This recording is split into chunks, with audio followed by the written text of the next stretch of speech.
KPU telah menentukan daftar caleg tetap atau DCT untuk DPR RI dari 2 dapil di Sumatera Selatan. Terdapat 17 kursi akan diperebutkan oleh 297 caleg dari 18 partai politik.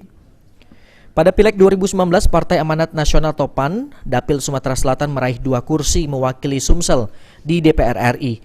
Pada Pileg 2024 mendatang, PAN menargetkan 4 kursi untuk lolos ke DPR RI Dapil Sumatera Selatan.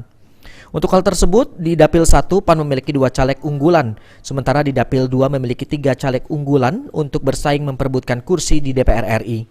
Wakil Ketua Umum Dewan Pimpinan Pusat PAN, Ahmad Hafiz Thohir optimis untuk meraih 4 kursi di DPR RI Dapil Sumatera Selatan. Sementara untuk mencapai target tersebut, PAN terus berupaya memberikan pencerahan kepada masyarakat bahwa kesinambungan pemerintahan harus didukung karena pemerintahan yang sudah berjalan akan lebih cepat berjalan jika diteruskan oleh penerusnya.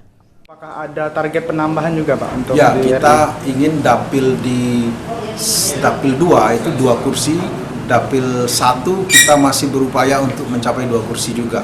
Walaupun memang caleg unggulannya kami hanya 2 orang di sini. Kalau di dapil 2 itu ada 3 orang. Jadi insya Allah di dapil 2 bisa tercapai 2 kursi.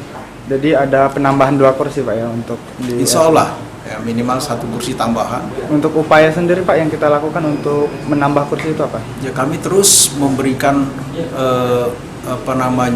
pencerahan kepada masyarakat bahwa kesinambungan pemerintahan itu perlu didukung karena bukan berarti pemerintahan itu harus terus menyambung ke pemerintahan berikutnya, akan tetapi secara teori ekonomi kebijakan yang sudah berjalan itu akan lebih cepat jalan lagi kalau diteruskan oleh penerusnya.